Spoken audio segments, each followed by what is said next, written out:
A very good afternoon to you. I do trust that your day is treating you well. It's time for Business Insight. And my name is Nina Shaban. Today, particularly, we're going to take a look at Kenya's economy and what the extended electioneering period has caused to our economy. But first, let's take a look at the stories making headlines. Now, Kenya's rising debt is set to hit 60% of gross domestic product by June 2018. According to global rating agency Moody's Investors Service, Kenya's debt to GDP has gone up to 56.4% from 40.5% in 2012. The report attributes the projected rise to high primary deficits and borrowing costs. Kenya's debt is currently at 4 trillion shillings, 13 percentage points above IMF's recommended benchmark for emerging countries. According to Treasury, nearly half of the external debt is concessional compared to the costly commercial loans, with the other half held in domestic debts through Treasury bonds and bills. The IMF, in its review of Kenya a year ago, said Kenya's risk of external debt distress remains low, but notes there is need for reduction in the deficit over the medium term. In Africa, Kenya lies 14th, ranking slightly lower than Zambia at 52.9%, Zimbabwe at 53%, and Tunisia at 54.5%.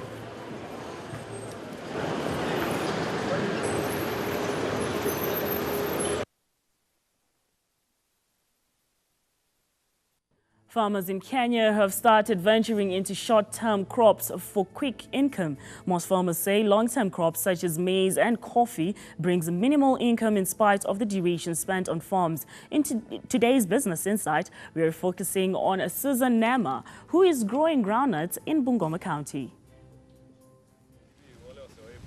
Meet Susan Nema, weeding at a small farm of groundnuts. Nema has been a groundnuts farmer for several years now. Kuna maafisa wa agriculture walikuwa kicha wakiniambia kwamba ukipanda mahindi wewe usitie tena mahindi. Natakana upande chakula chenye ndoto kwa mchanga chini. Ndiposa mwaka ujao ukipanda sasa chakula mahindi ukipanda itakuwa mzuri. Hizi njugu nikipanda vizuri naweza kutoa kunia 5 ama 6. Ukikongoja ya makanda unaweza kunia moja unaweza uuza hata 7,000. First, she tells us the entire process of cultivation on this small piece of land. Njugu asitaki shamba kuwe chafu. Natakana ulime mara ya kwanza tena rutie, hiyo mchanga kuwe nyepesi ndiposa upande. Hii inakuchukua wiki moja ndianza kumea sasa. Baada ya wiki 2 naanza kupalia mara ya kwanza. Alafu na baada ya mwezi mmoja tena narudia tena kumwagilia mchanga sasa. Sasa nawaacha tu tiweke. Kitaka kuanika nitakana waanike karibu wiki 2. Sikauke kabisa ndiposa waanze kupasua. This area of Western Kenya is well known for maize farming, but now many farmers here have considered opting for other crops for quick income. Kuna tofauti ya njugu, kuna ile ya miezi 3 na kuna ile ya miezi 4. Sasa mimi nionelea hapa nimepanda tofauti, nimepanda ya miezi 3 na miezi 4. Sasa nikaonelea ya kwamba hizi njugu nikipanda yani sinanisaidia katika nini watoto wangu na mimi mwenyewe. Hata wakina wakikuja kama mimi nimekuja hivi naweza kunywa chai. Groundnuts require a long, warm growing season with a well-distributed rainfall of between 500 to 600 millimeters. The plant grows best when the temperature is from 21 to 26.5 degrees Celsius and with a dry weather of about a month before harvesting. Although average maturity time for most groundnuts is estimated at 100 days, some varieties may mature as early as 90 days, while others take up to 130 days, depending on climate conditions. Groundnuts farming is highly affected by various pests and diseases, termites, aphids, white grubs, and millipedes which attack roots. Can be prevented by either early planting, observing high farm hygiene, conserving natural enemies, timely harvesting, and using well-decomposed manure. There are several varieties of groundnuts such as Chiplumbus, Valencia, and Spanish. According to Natural Farmers Information Service, a kilo of groundnuts currently retails at 150 shillings, meaning an acre piece of land will give a farmer a gross produce of 300,000 Kenyan shillings in only 90 days. The seeds are between 38 and 50% rich in oil, 25% proteins and vitamins. Wasiwache tu shamba kae tu bure hata ng'ombe sikulenga natakana warutie wapande njugu. hata waweke ndengu ama vitu vingine yenye wasawaitia katika maisha yao. Ndiposa tusiwe tukilia kila wakati wa mama wanatupenda kuombaomba. Sasa hii inaweza tusaidia sisi katika maisha yetu, tusiombe. Ukikaa unatoka kwa nyumba na angalia vitu zako. In Kenya, groundnuts are cultivated in Elgeyo Marakwet, Kisii and Migori regions. All right. Now, in our discussion today, we want to comprehensively look at the country's economy due to the extended electioneering period. And well, what does this mean to the taxpayer, especially after spending 50 billion Kenyan shillings on the general elections, which, by the way, was one of the most expensive elections globally. Now, I've been joined by an economic analyst, Mr. Jibril Wanyonyi. Thank you very much for joining us. Before we cross over to matters economy and matters politics, Jibril, many from the business community, be it not only the business community, actually, the health community, the religious leaders, all of them are complaining. The whole country is complaining about how they're being economically affected by what is going on, the extended electioneering period. What would you state is the situation of the country right now from where you're sitting? Thank you so much for having me in your studio. It's indeed true that different players in the private sector have been affected by the current economic state. And this has been occasioned by the extended political situation in the country. So we've seen, and this is just a build-up. This was a build-up from towards the August 8th elections. But this is not just about the event that happened in August 8th. I think it's about something that has been building up for a long period of time. Because we can say that from 2013 to 2017, the country has been through a heated political environment. And the environment has been very uncertain. And so the lack of involvement of the private sector players in the political discussion and the political discourse early enough, I think that is what has led into the problem we're having now. And I'm happy to see that finally the private sector is trying to be more proactive by engaging in the conversation now, so that we can see this impasse resolved and the country moving forward. Okay, let's just pause right there. Statistics are indicating that Kenya's debt is set to hit 60% of the GDP. Is that something to worry about, or is that something that the government should be worried about? Absolutely, the government should be worried about that.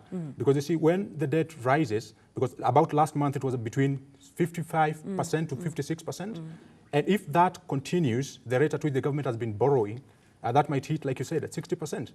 And so we've seen the government borrowing internally excessively. Pause right there before you continue. I just need to explain something. Our debt rising to 60% means if you do have 100 shillings, your 60 shillings just immediately goes to debt. Yes. It goes to debt in terms of the interest payments and the payments of the principal amount that we borrowed. So we've seen the government borrowing in different markets. Yes. We saw the borrowing from the foreign market and the recent excessive borrowing in the internal market. And that mops up liquidity from the market, and therefore private sector has little access to credit. And so when that happens, we see little investment happening in the private sector. And so you might see cash flow problems experienced by corporates and sole traders, and that might lead to a slow economy because there is no investment happening in the economy. Because when you look at the risks in terms of after the capping of the interest rates, a bank will opt to lend to government, which is risk-free in terms of treasury bills and bonds, than lending to SMEs. An SME that is facing a lot of uncertainties occasioned by various variables in the economy, including politics. All right. Now, not only are SMEs suffering because most of us are venturing into business because of course, it's better to be your own boss. Now, SMEs are already suffering due to the fact that the banks are not lending them money for their businesses. But now we come down to employees. Most employers are retrenching at the moment. What is your take on that? So you realize that when it comes to employment, first of all, there is somewhere that money is coming from to pay the employees. Yes. And so when you're not selling, when you're not having constant flow of income, then you somehow you might want to come with a way of having the business run. So that may lead to some SMEs releasing some of the workers or putting them on some leave, some kind of leave, so that they can be able to sustainably run the business in the current uncertainties occasioned by politics and various factors in the economy. Yeah. Yes. So I think we're going to see, if this situation persists, I think we're going to see more retrenchments, because companies are cutting on profits. They're cutting on costs because of the reduced profits. So it might be due to reduced sales that they're making in the market, and maybe due to some of them rely to external investors who invest through their companies, and when they cut back the investment, then they do not have a cash flow that is enough to sustain business and their operations. Yeah. All right, now let's get into matters politics and elections. Now, on August 8th of 2017, there were 40,000 polling stations where every Kenyan, or rather most Kenyans who are allowed to vote and registered, voted for their chosen candidate. Now, by I think 2 days later, about 3 days later, 13th of August 2017, Uhuru Kenyatta was declared president-elect. Yes.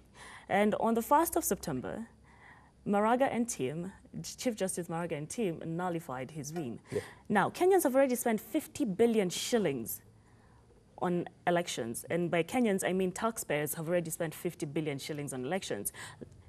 Chiloba wants more money. But let's get back to 50 billion shillings on elections, one of the most expensive elections in the world. Was Kenya as a country, and knowing that Africa is still a young continent and we're still trying to grow, was Kenya as a country ready for this expensive elections? What's your take on that? I think in terms of the cost of the election, that was overpriced. It was really costly when you compare with other nations across the globe. Of course. And I think this is due to how we handle politics in the country. So we've taken politics to be a matter of life and death. And so there is that element of cost that has been a discussion and is still a discussion even today. And I think we as a country need to come up with an approach that will ensure that the cost of election is not the 50 billion, like you said. It should be manageable to the taxpayers, because at the end of the day, we shall have this effect in the future. So we see that there's a budget reallocation sometimes where money is cut from productive and developmental projects to go towards electoral processes and some of other budget elements. And in the long run, in the short run, we might not see an effect, but in the long run, the effect is significant to the economy and to the taxpayers. So I think the policymakers should rethink in terms of, should we have, because we are yet to have another election. Yes. So if we have another election, then that means that burden goes to the taxpayer. So we should rethink the issue of politics and the issue of inclusive government. So should the winner take it all? Because that has been the argument. And the current contention is just about that. What if policymakers came up with a solution to solve the current impasse in a way that a person who loses an election is included, who loses with a significant number of voters, actually joins the person who won and forms an inclusive government. So if you look at that, I mean, because there are countries in the world that have done it, that have done it. Yeah. There's a time that Netherlands was in a gridlock, and they did it. And so it's not just a matter of the winner take it all. We can as well revisit the constitution and solve that, because we're looking at the common good. And the common good is the welfare of the citizens, the welfare of the common people. Yes. That is the common good that we can achieve, instead of having the self-drive. It's a bit selfish. Yeah, it's a bit selfish between the two leading political contenders. Yes. All right. On that note, in 2013, our elections cost 26 billion Kenyan shillings. Yes. So, apart from the KIMS materials, what would you say was different? Why did we have to pay 50 billion now and we paid 26 billion then? Maybe you can answer that as an economist. I think elections is a matter of what we call logistics. So there are a lot of logistics that have to be put in place. And this time round, I think there was single sourcing of... Where was the loophole? I think this time around, we might want to look at the negotiations between, or the procurement process internally inside IEBC. Because the cost of elections actually doubled up. So we might want to look at, were they competent in terms of procuring and in engaging with the suppliers? Were they competent? Was the tender awarded to the best bidder? Or was it just a single sourcing issue, which might ignore some of the other issues that are critical when it comes to public procurement of public goods or services? All right. Yeah. Now, I just want to read some facts here. Now, the Kenyan economy has been a topsy-turvy since 2016 due to the reduced lending rates, of course, the prolonged drought and technology adaptation, that forced many to lose their jobs. You're in agreement? Yeah, Yes, I'm in agreement with that. okay. People suffered salary freezes as well, and now the highly contested and expensive general elections has actually made it worse. That has caused both local and international investors to pause their funds. What does this mean for Kenyans? So what that means, number one, investors have been discouraged in terms of private investments and foreign direct investments. So they're discouraged in putting funds in an uncertain economy. And that leads to a reduction in job opportunities, a reduction in income, and that has a direct effect to the GDP. Because you see, a country that is facing political uncertainty, empirical evidence shows that such countries across the globe have reports low GDP. And we can see this, we shall see this after the closing of the financial year 2017-2018, Yes. when KRA will finally report on the tax collection. That we shall see the numbers. Of course, they expected a reduction in the collection, but I think this time the reduction is going to be to be drastic, and that clearly indicates it indicates the effect of such issues that are happening in the economy right now directly to economy. Because you see, politics and economy are inseparable. They work hand in hand. They work hand in hand. You cannot discuss one and leave the other. They work hand in hand. And therefore, now that foreign direct investment is not coming in and banks have pulled back from lending to small, medium enterprises due to the risk element, then, like I said, we're going to see loss of jobs. People are going to lose jobs. And this is going to affect even the class that rarely takes part in politics, the middle class. Yes. It's just about time. It's just about, it won't take long before it hits them. And once the middle class gets involved, then we are going to see serious issues in the economy. Because when you look at the failed states, and I'd like to mention this on this program, when you look at failed states, they fail because of the effect of socio-political uncertainties on the socio-political and economic environment. Yes. So we are going to see that if this prolongs, because I think myself that it might prolong if Yes. the two presidential candidates don't sit and agree on the way forward, it might prolong. Because in the event, just in case that the October 26th election doesn't take place, or just in case it takes place, and some of the counties or constituencies decides not to take part, so what happens from there? So I think that the private sector and the FKE, the Federation of Kenyan Employers, has proactively looked at that and created a scenario of what if, what if scenarios. So what if elections don't take place in certain areas? Then will this be challenged at the Supreme Court again? So if it gets challenged, then this is prolonged. It might even go to next year in case that happens. So it's important, and this is an urgent issue that has to be addressed now so that the economy can move forward. Okay, Jibril, before I get to my next question, briefly highlight for us how the different classes affect the economy. So that our viewers can understand where exactly do you stand. So it's important. So normally the low class, we have the low class, we have the middle class, and we have the 2% of the economy. Yes. So the low class, these are people, they're called the common people, they're ordinary people. Of course. And they form the significant majority of the population. So you see, when we have issues like the demonstrations we are seeing, you won't find a middle class person in the demonstration. You'll find a low income earning person in the demonstration. And these low income earning people are in the informal sectors. And the informal sectors forms the bulk of the Kenyan economy. And so when the informal sector fails, that means they are not, whatever money whatever funds they're getting, the income they're getting is not sufficient to sustain their households and even invest, because some of them invest small monies through merry-go-rounds and through SACCOs and microfinance institutions. So when they don't do that, so the economy starts lagging behind. Yeah. And we have the middle class. The middle class, and so before I do away with I finish with the low-income earners, these people they actively participate in the country's political affairs. Yes, very much so. Yes, very much. Yeah. Though some of them might not be informed, but they actively participate. So we go to the middle class. The middle class, they know about the political situation in the country, but they do not actively participate.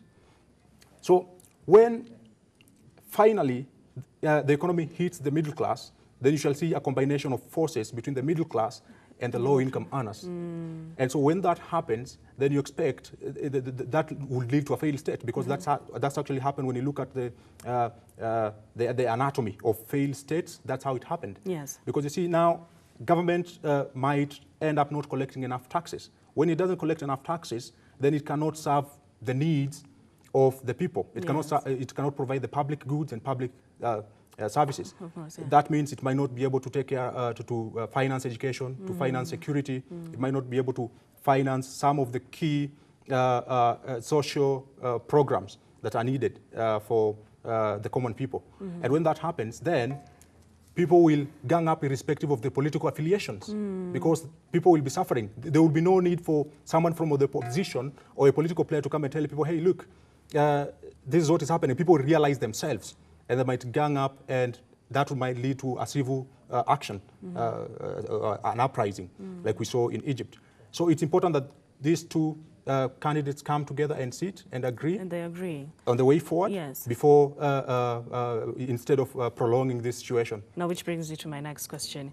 As an economic expert, how long do you think it's going to take for our country to recover from this? I think, and how soon? What are the drastic measures that need to be taken? Apart from, of course, the main one is for the political parties to decide what they want and what's the way forward, and to calm things down in the country, and so that we can go back to business as usual. But even if they decide right now, okay, fine, we're coming down, we're giving you a solution, how long do you think it will take for the country to recover? I think that's a very good question. I think it might not take too long, because you see, immediately the Supreme Court Justice announced the nullification of the presidential election. We saw what happened at the Nairobi Securities Exchange. Yes. It crashed. It took seconds to crash. And so it might also take seconds for that money to come back in terms of, because you saw investors at the Nairobi Securities, global investors who invest through stocks and shares are always monitoring the markets, and they want to see, they jump at an opportunity when it presents itself. So they might have put the funds somewhere and just waiting for the moment when the situation is more stable, so that they can put funds in when the prices are still low, so that they can benefit when the prices go up. So that might take a short period of time. But now when it comes to debt is a bit challenging issue. So debt might take a bit long, and that brings me back to the small, medium enterprises, because these are the taxpayers. They pay taxes directly to government, and the government then utilizes those funds in providing public utilities and paying for debt. So the medium enterprises might take a bit longer. It might take a bit longer for that situation to come back to normalcy. But the best thing that can be done is for this issue, the political issue, to come to an end now. Because if it comes to an end now, then that means we still have more time to, not much time to recover, but we might recover at some point. Okay. Yes. Let's go back to Ezra Chiloba, who wants 12 billion shillings for the next elections, or has been handed 12 billion shillings for the next elections. Remember, we already gave out 50 billion. Now we're counting, what, 50 plus 12, which is? We're counting 62 billion shillings. Yes, that's Did a lot he of need money. it? Yes. So I think this comes back to the Constitution, and so there's an argument that the Constitution does not provide for a an inclusive, no, not an inclusive government, but a losing candidate joining with a winning candidate and moving the country forward. But however, since we've gone through this pain, we can start that conversation. It's not because in 2007 we didn't have that in the constitution, but we still forged forward and created a coalition government. Which was a very big solution. Which was a very big solution then. So I think that might be the only solution that we have now. And we, by so doing, we might not find ourselves in a situation where we have to allocate more funds to IEBC to conduct another election few months after general election. Yeah, a few months, a few weeks, yes, actually. Few weeks, yeah. So what you're trying to tell me, Jibril, is that Kenya was not ready for this constitution? I think Kenya was ready for this constitution. But we're going in circles. We're going in circles. We cannot, especially our economy is the one that is suffering the most. Yeah. We're going in circles, our economy is suffering. So how could you say that we were ready for this constitution? I think we were ready for this constitution. However, we live in a social environment. Yes. We don't live in a vacuum. And phenomenon in the social environment change. So when they change, we need to monitor how can we modify what we already have to fit the present situation. So I think we shouldn't stick, it's not a cast on stone. We shouldn't stick on what has been set in the constitution. There are issues that have to be changed. But however, another characteristics of a failed state is the frequent change of rules and regulations and the laws. So we should look at it. Are we frequently changing the rules and laws and regulations to fit our circumstances? But if it's for the common good, then it's good. If it's for the common good, that is putting the economy, putting the mwananchi first, yes. So is it for the good? It's for the good, yes. It is for the good. It is for the good. So is Kenya ready for democracy? I think partly I do not agree with, I agree with democracy, but not fully, partly. Because you see, when you talk about democracy, then we shall say the winner takes it all. That's democracy. Yeah. But when we come and sit and negotiate, then we are negotiating democracy. So we should look at it because as it currently stands, the country is divided about 50-50. Yes, yeah, that's it's just about 50-50. Yeah, and that is why we are going back to the That's why we are going back. Yes. Or however, if that is not the case, then we should revisit the constitution and say, let the winner take 70%. Because if it's 70 against 30, then 70 is the majority. But 50% plus one vote, that's a facade. It is a facade. Yeah, I think it's a facade. Your last words, Jibril? I think it's important that the private sector and the middle class participate in political conversations early enough. Because I think if they did, then we wouldn't be at this point at the moment. But they've just come in a little bit late. But I hope that that salvages the situation, that they can bring these leaders, they can put pressure on the on the leaders on both political divides and have an honest conversation about how we can move this country forward. All right. Yeah. Well, thank you very much, Jibril. That was Jibril Wanyonyi, an economic analyst who insists that Kenyan leaders need to come together so that we can settle our economy. We're already in debt, and we're already being, it's a claim that we're in debt, what, 60%? 60%, yeah. 60%, which is very bad, as I said. If you have 100 shillings, that means 60 shillings from your 100 shillings is already going to the debt. Thank you very much. That was a Business Insight. I will be seeing you tomorrow. My name is Nina Shaban. Enjoy the rest of your afternoon.